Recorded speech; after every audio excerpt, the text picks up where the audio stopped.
Hey everybody, Shoebox Legends here. Thanks for joining me for another episode. Just wanted to start off by saying Happy National Day to everybody who's in attendance this year at the big show. Hope you all have a good time hunting and socializing. Was not able to make it out. Would love to make one someday. Just couldn't get away from work, quite honestly, for a few days at this time of the summer, but maybe at some day in the future. So for now, you won't be seeing any videos of me perusing the floor at the National in the next few days, but do have some mail that's come in, just a few cards that have trickled in, really cheap pickups over the last few days, and figured we'll take a look at these in a video. Got a couple Bogaerts cards first and foremost. So I've really been focusing on flushing out my Xander Bogaerts collection, actually for the first time ever getting everything organized into a spreadsheet and counted up, inventory detailed, so I know exactly what I have and exactly what I don't have, so that's been a fun process.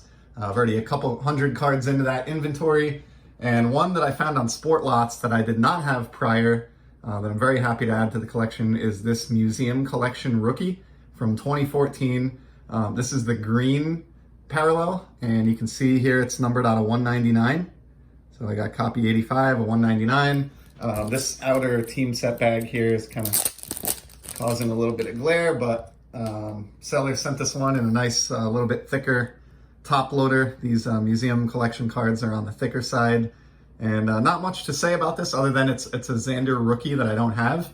While I like collecting all of Xander's cardboard, really like his 2014 rookie releases in particular. I'm just a child of the 80s and early 90s when the rookie card was king, and so I definitely am always on the lookout for any 2014 Bogaerts cards that I didn't have previously.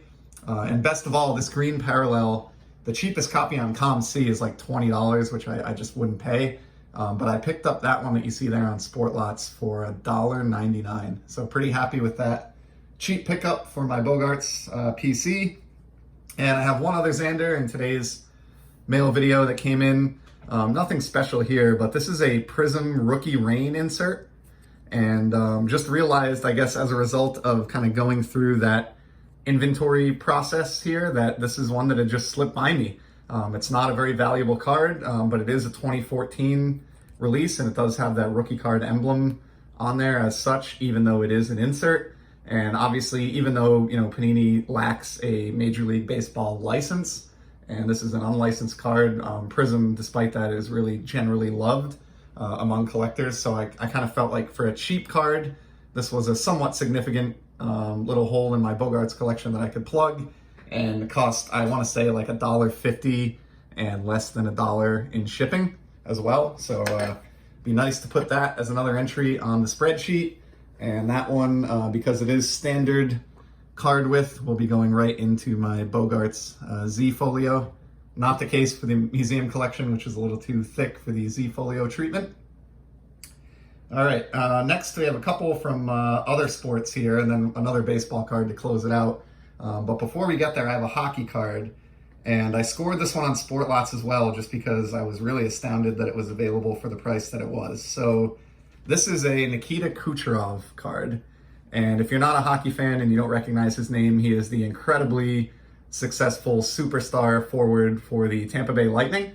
And after just missing all of the last regular season due to injury and surgery, to correct that, he returned for the playoff run for Tampa Bay last year, and this season that just wrapped up this summer. And of course, the Lightning won their second consecutive Stanley Cup. They are the most dominating team in hockey over the last couple of years, and he is a big part of the reason why. He's one of the only players in the league, in my opinion, who can threaten Connor McDavid for a scoring title year in and year out. And don't have a lot of his cardboard. One of my big misses over the years is I never got a Kucherov Young Guns rookie. Would like to go back and do that at some point, but they're pretty darn expensive now. And for that reason, I was really surprised to find this minor league card from the American Hockey League, which is essentially like AAA for the NHL, of his time with the Crunch. And it's just really neat. So this is a 2013 card, which is actually the same year that his rookie cards appeared in official NHL releases. But of course, this is a minor league, would be considered like a pre-rookie. It's made by Choice, who makes a lot of, I know, minor league baseball sets as well. This price tag on the back, $40, might actually be accurate. Believe it or not, these aren't really that cheap, but this copy, for whatever reason, I don't know why the seller had it priced this way, was available on Sportlots for $2 and I think 90 cents shipping to my door. So since I don't have his Young Guns, I have been looking at creative ways to kind of better represent Nikita in my hockey collection, and there was no way I was going to pass this up for $2.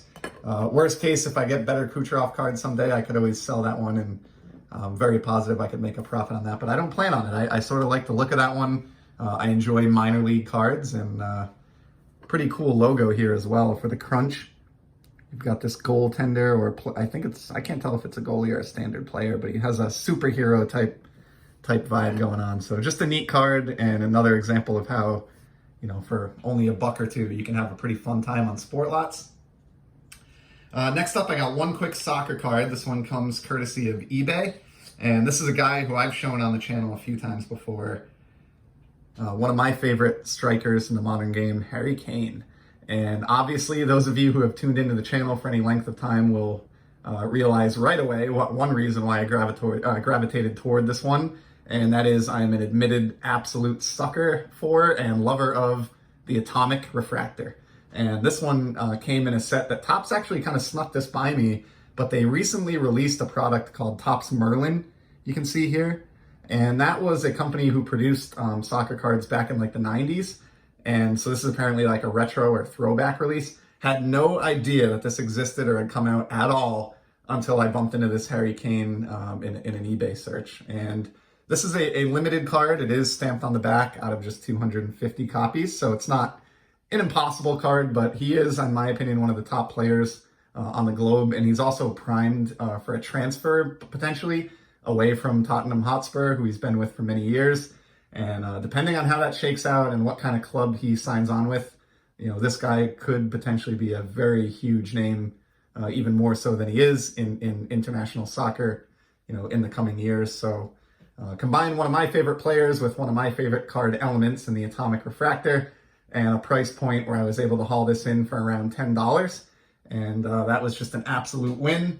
And this one will be going in my Soccer Z folio in the Harry Kane section, right alongside some of my other shiny Kane cards. Two more to go here. The first one is a non-sport pickup.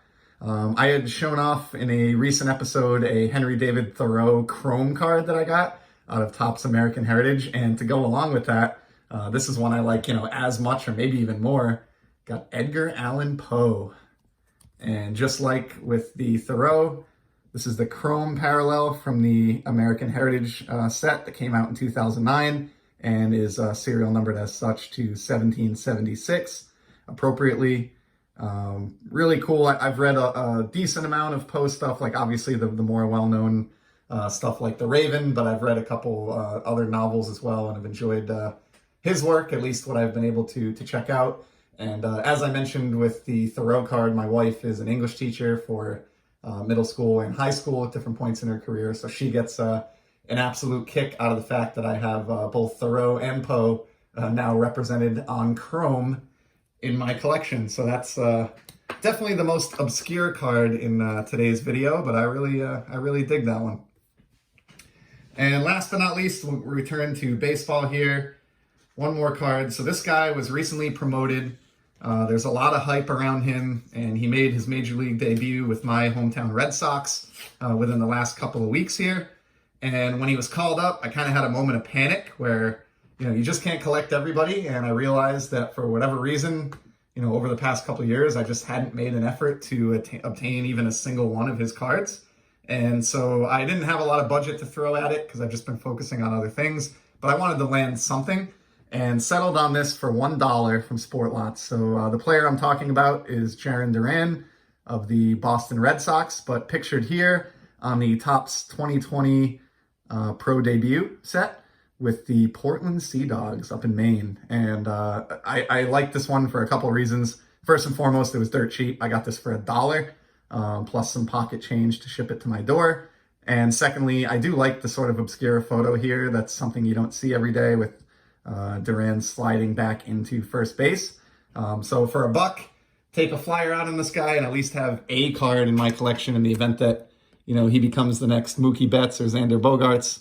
At least I'll have a little bit of a start on somewhat of a Jarren Duran collection there. So that's a wrap. That's everything that I pulled aside for this mail day video. We'll cut it here. It's been just over 10 minutes. But again, I hope those of you that are at the show are having a great time. Really looking forward to seeing all of your content and your pickups. And in the meantime, for everyone who isn't out there, I hope you can enjoy some of these videos. I'll continue my posting over these next few days during the show and give you an alternative of something to do if you're not fortunate enough to be walking the show floor. So that's all for today. Thanks for joining me, and I'll be back soon with some more sports card content. Take care.